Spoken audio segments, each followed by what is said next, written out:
Pilot plan নিয়ে একটা ক্লাসে আমরা পুরো আলোচনা করেছিলাম যে পাইলট শব্দের অর্থ হচ্ছে একটা আদর্শ প্ল্যান্ট। প্ল্যান্ট মানে গাছ না, এখানে ইন্ডাস্ট্রিকে আমরা বোঝাচ্ছি, আদর্শ একটা ইন্ডাস্ট্রি যেখানে সাধারণত রিসার্চ অ্যান্ড ডেভেলপমেন্ট হয়। নতুন কোনো ফর্মুলেশন মার্কেটে আনার আগে যাবতীয় যে রিসার্চ কার্যক্রমগুলো কমপ্লিট করা হয় সেটা পাইলট প্ল্যান্টের আন্ডারে করা হয়। পাইলট প্ল্যান্ট করার উদ্দেশ্য হচ্ছে একটা এক্সাক্ট ফর্মুলেশন তৈরি করা, ম্যান মেশিন মানি এগুলোর প্রপার ইউটিলাইজেশন করা এবং একটা কোম্পানির প্রফিট এনশিওর করা।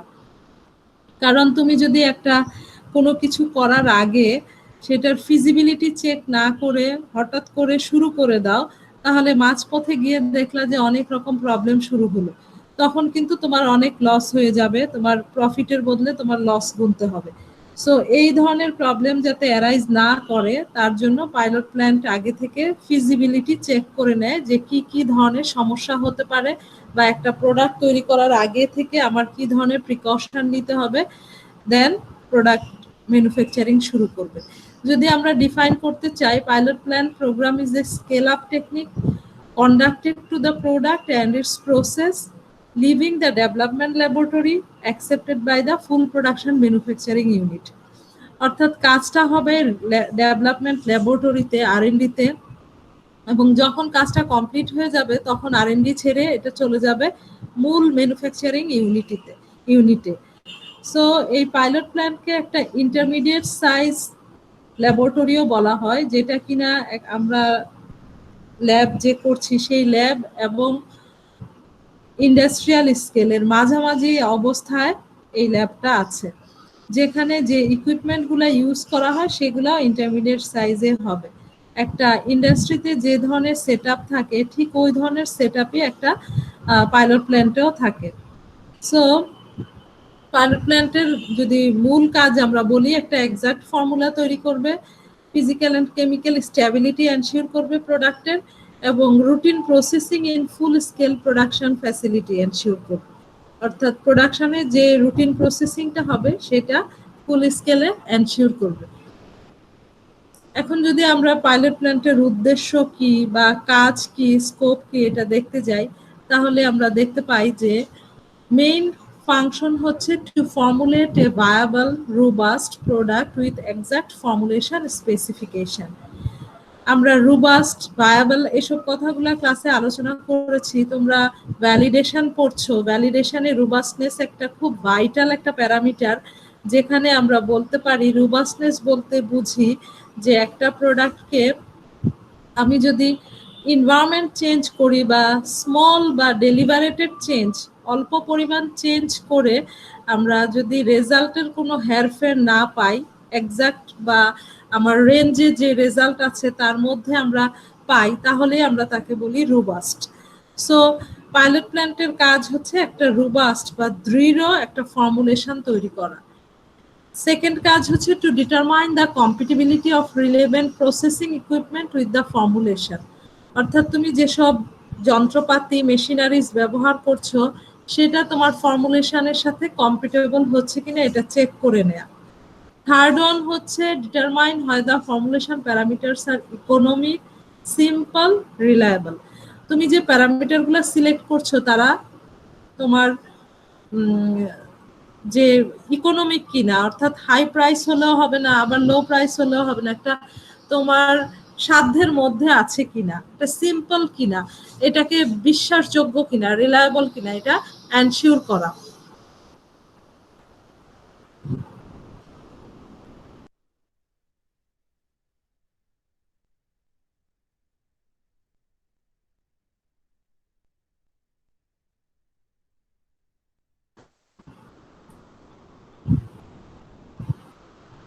দেন আমরা যেসব র ম্যাটেরিয়ালগুলো সিলেক্ট করছি সেগুলো অ্যাভেলেবেল কিনা, অবশ্যই তোমার অ্যাভেলেবিলিটি চেক করতে হবে। তুমি এমন কোনো র ম্যাটেরিয়াল সিলেক্ট করবা না যেটা তোমার পেতে অনেক কষ্ট হবে বা অনেক expensive.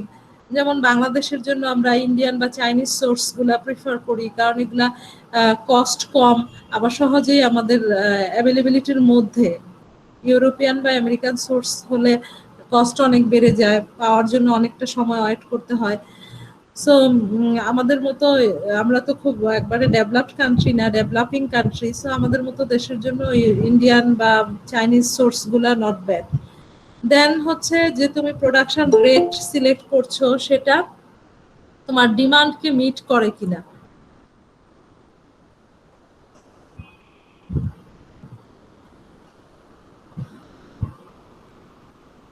Validation and evaluation of product and process control. তুমি যা যা কাজকর্ম করছো প্রোডাকশনের জন্য, প্রসেসের জন্য, সেটা ভ্যালিডেট করে নিতে হবে। দেন এখানে যারা কাজ করবে পার্সোনালদের, তাদের ট্রেনিং, তাদের রিপোর্টিং রিলেশনশিপ এবং রেসপন্সিবিলিটিস সম্বন্ধে প্রপার ট্রেনিং দিতে হবে। তুমি যা কাজকর্ম করবা সেগুলার প্রপার রেকর্ড কিপিং এবং রিপোর্টিং করতে হবে। সবকিছু ডেটা বা ডকুমেন্টস রাখতে হবে।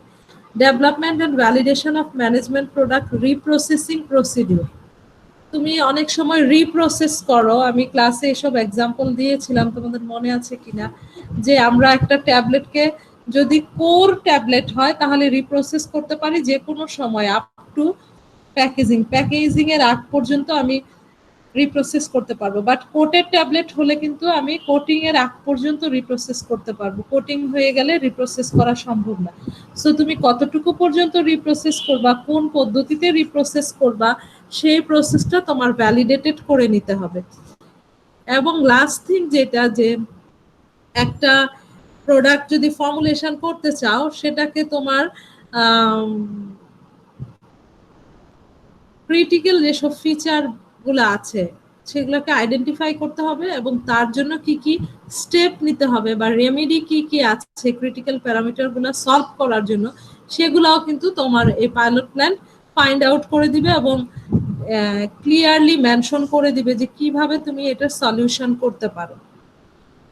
ঠিক আছে, এগুলা হচ্ছে একটা পাইলট প্ল্যান্টের উদ্দেশ্য। তো এই উদ্দেশ্যগুলা কিভাবে এক্সিকিউট করছে আমরা সেটা দেখব। এই জেনারেল কনসিডারেশনের মাধ্যমে আমরা এই আমাদের যে অবজেক্টিভ গুলা বললাম সেগুলো আমরা কমপ্লিট করব। তো 9টা জেনারেল কনসিডারেশন আছে। একটা হচ্ছে reporting responsibilities, 2 personal requirement, 3 space requirement, 4 review of the formula, 5 র ম্যাটেরিয়াল, 6 হচ্ছে relevant processing equipment, 7 production rate, 8 process evaluation, 9 preparation of master manufacturing procedure. তোমাদের যদি অবজেক্টিভটা মাথায় থাকে তাহলে দেখবা এখানে আমরা যা কিছু করেছি সবকিছু কিন্তু অবজেক্টিভটাকে ফোকাস করে। ওখানে আমরা বলছি রিপোর্ট করতে হবে, ট্রেনিং করতে হবে পার্সোনালদেরকে, তারপর ফর্মুলা বারবার রিভিউ, অর্থাৎ এক্সাক্ট একটা ফর্মুলা তৈরি করতে হবে, র মেটেরিয়ালের অ্যাভেলেবিলিটি রাখতে হবে, যেসব ইকুইপমেন্টগুলো সিলেক্ট করছি সেগুলা প্রসেসের সাথে রিলেভেন্ট বা কম্প্যাটেবল কিনা, প্রোডাকশন রেটটা আমরা, অর্থাৎ ওখানে কিন্তু আমরা এগুলো বলেছি, ওগুলোর সাথে রিলেট করে আমাদের এই 9টা কনসিডারেশন মাথায় রাখতে হবে। এগুলো আমরা একটু ডেসক্রাইব করব। রিপোর্টিং রেসপন্সিবিলিটিস, আমাদের জিএমপির মূল কথা হচ্ছে নো ডকুমেন্টস নো ওয়ার্ক। অর্থাৎ তুমি কোনো কিছু ডকুমেন্টস না করে কোনো কাজ শুরু করতে পারবা না, কাজ করার আগেই তোমাকে ডকুমেন্টস রেডি করে ফেলতে হবে। অর্থাৎ একটা কাজের জন্য যদি তোমার এসটিপি এসওপি যা কিছু লাগে সব আগে থেকে রেডি থাকবে। তাহলে পাইলট প্ল্যান্টের একটা সবচেয়ে গুরুত্বপূর্ণ কাজ হচ্ছে রিপোর্ট তৈরি করা, যা কিছু কাজ করবা সবকিছু ডকুমেন্টেড করা। এবং এই রিপোর্টিং শুধুমাত্র পাইলট প্ল্যান বা আর&ডির একার দায়িত্ব না, এটা একটা পুরা প্রোডাকশন বা একটা ম্যানুফ্যাকচারিং প্ল্যান্টের সবাই মিলে একটা রিপোর্ট করবে, যেখানে research and development, manufacturing unit, packaging, engineering, marketing, administration, QA QC সবাই ইনভলভ থাকবে। সো এই যে ইনভলভমেন্টটা, প্রত্যেকের সাথে এক একটা রিলেশনশিপ বিল্ড আপ করা, সবার কাছ থেকে রিপোর্টটা আদায় করে নেওয়া এবং ফাইনাল একটা রিপোর্ট কম্পাইল করা, এই দায়িত্বটা থাকে পাইলট প্ল্যান্টের কাছে। কারণ পাইলট প্ল্যান্টকে আলটিমেটলি রিপোর্টটা রিপ্রেজেন্ট করতে হয়। পাইলট প্ল্যান্টের আরেকটা নাম কিন্তু আর&ডি, তোমরা মাথায় রাখবা। ঠিক আছে, নেক্সট হচ্ছে পার্সোনাল রিকোয়ারমেন্ট। তোমার এই পাইলট প্ল্যান্টে কারা কাজ করবে? আর&ডি তে কাজ করতে গেলে আমরা আগে থেকেই জানি যে এখানে খুব ভালো একাডেমিক রেজাল্ট থাকতে হয়, ভালো কমিউনিকেশন স্কিল থাকতে হয়, খুব অ্যানালাইটিক্যাল অ্যাবিলিটি থাকতে হয়, ইন্টেলেকচুয়াল হতে হয়। সবাই পাইলট প্ল্যান্টে বা আর&ডিতে কাজ করতে পারে না। ধরো প্রোডাকশন বা কিউসিতে তুমি রুটিন অ্যানালাইসিস করবা, রুটিন কাজগুলো করবা, আর&ডি একটা জিনিস রেডি করে দিবে, ওইটাই তুমি প্রতিদিন করতে থাকবা। ওখানে তোমার ক্রিয়েটিভিটির সুযোগ খুব কম, বাট তোমাকে ক্রিয়েটিভ হওয়ার, যদি তুমি ক্রিয়েটিভ হও, তোমার কাজের জায়গাটা হবে পাইলট প্ল্যান্ট। তাহলে এখানে যারা কাজ করবে তাদের কি কি কোয়ালিফিকেশন থাকতে হবে? প্রথমত তার গুড একাডেমিক রেজাল্ট থাকতে হবে। অনেক কোম্পানি বলে দেয় সিজিপিএ যদি 4 না থাকে আমরা আর&ডিতে নেই না, বড় বড় কোম্পানিগুলো, ধরো বেক্সিমকো, ইনসেপ্টা, স্কয়ারের মতো কোম্পানিগুলো। তো এটা একটা ফ্যাক্টর। তাহলে একাডেমিক ভালো রেজাল্ট থাকতে হবে, তার মানে তোমার গুড থিওরিটিক্যাল, প্র্যাকটিক্যাল এবং টেকনিক্যাল নলেজ থাকতে হবে, এবং কমিউনিকেটিভ স্কিল অলসো থাকতে হবে। লেভেল অফ এডুকেশনের জন্য আমরা বলছি বিফার্ম, এমফার্ম ডিগ্রি থাকতে হবে। তারপর তোমার physical, chemical, biochemical, medical attributes of doses form সম্বন্ধে ভালো নলেজ থাকতে হবে। নাম্বার অফ পার্সোনাল, এটা ডিপেন্ড করবে প্রোডাকশন রেটের উপর, অর্থাৎ একটা কোম্পানি কত বড়, যত বড় কোম্পানি হবে তার পাইলট প্ল্যান্টের লোকজনের সংখ্যা তত বেশি হবে। ছোট হলে, অনেক ছোট ছোট কোম্পানিতে পাইলট প্ল্যান্ট বলে কিছু নাই। সো এটা ডিপেন্ড করে হচ্ছে কোম্পানির স্ট্যাটাসের উপর। Then space requirement 3 number general consideration ছিল। পাইলট প্ল্যান বলে এত কিছু বলছি, তার জন্য তো একটা জায়গা দিতে হবে। সেই জায়গাটা কেমন হবে? এখানে আমরা বলছি এটা একটা ইন্টারমিডিয়েট সাইজ, অর্থাৎ একটা বড় ম্যানুফ্যাকচারিং ইউনিটের মতো থাকবে না, আবার ছোট ল্যাবের মতো থাকবে না, মাঝামাঝি সাইজের। সো এখানে যারা কাজ করবে তাদের অ্যাডমিনিস্ট্রেটিভ কিছু ওয়ার্ক আছে, রিপোর্ট তৈরি করা, ডিসকাশন করা, ট্রেনিং করানো। সো এগুলোর জন্য একটা অ্যাডমিনিস্ট্রেটিভ বা ইনফরমেশন প্রসেসিং ইউনিট দিতে হবে, যেখানে 3-4 জন লোক একসাথে বসে কাজ করতে পারে। কম্পিউটার ফ্যাসিলিটিস থাকতে হবে। ফিজিক্যাল টেস্টিং এরিয়া, এখানে ছোট ছোট যন্ত্রপাতিগুলো থাকবে, যেমন ব্যালেন্স, পিএইচ মিটার, ভিস্কোমিটার, এবং ছোট ছোট টেস্টগুলো করা হবে। সো ফিজিক্যাল টেস্টিং এর জন্য একটা সাফিসিয়েন্ট জায়গা দিতে হবে।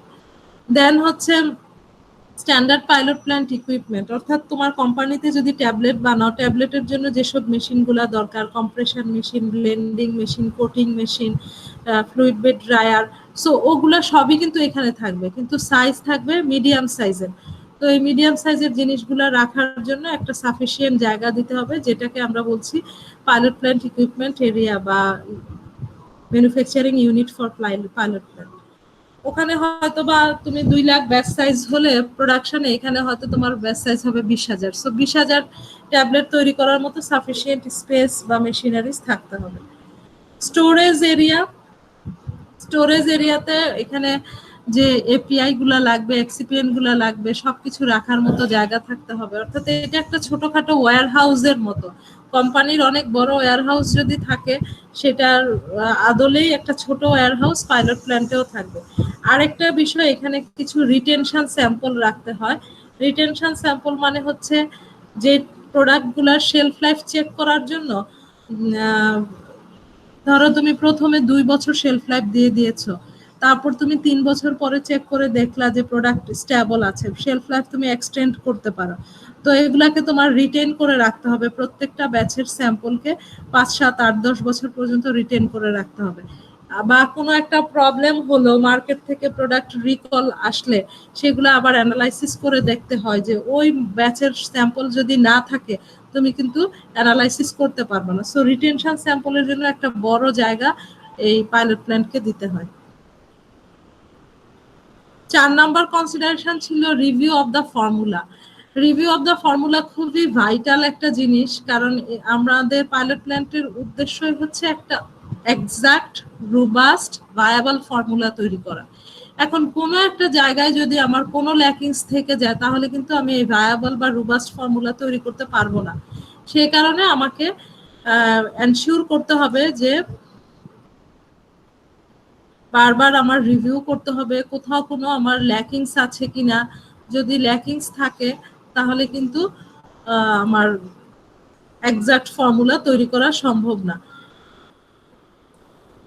রিভিউ অফ দ্য ফর্মুলার মেইন কাজ হচ্ছে প্রতিটা স্টেপে, প্রোডাকশন থেকে শুরু করে ম্যানুফ্যাকচারিং বা যাই বলি, সবগুলা স্টেপে আমাকে বারবার ক্রস চেক করতে হবে যে কোথাও কোনো রকম অ্যানোমালিজ রয়ে গেল কিনা। অর্থাৎ 5 মিলিগ্রামের ট্যাবলেট যেন আমি 5 মিলিগ্রামই এনশিওর করি, ওখানে যেন 5 গ্রাম না হয়ে যায়। এটা হচ্ছে রিভিউ অফ দ্য ফর্মুলার একটা গুরুত্বপূর্ণ কাজ। র ম্যাটেরিয়ালস এর অ্যাভেলেবিলিটি, যেটা আমাদের 5 নাম্বার কনসিডারেশন।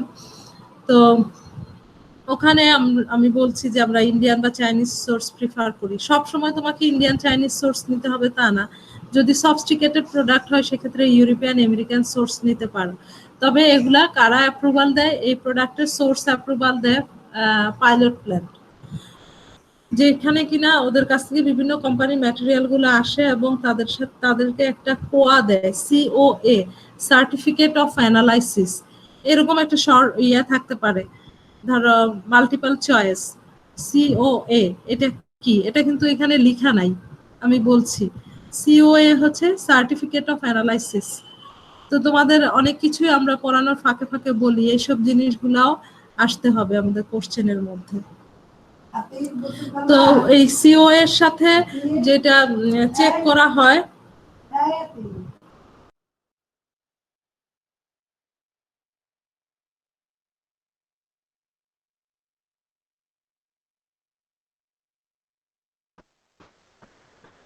এখানে সোর্স অ্যাপ্রুভাল দিবে হচ্ছে পাইলট প্ল্যান্ট এবং তোমার প্রোডাক্টের ইফিসিয়েন্সির উপর বেস করে বা সফিস্টিকেশনের উপর বেস করে তুমি সোর্সগুলো সিলেক্ট করবা।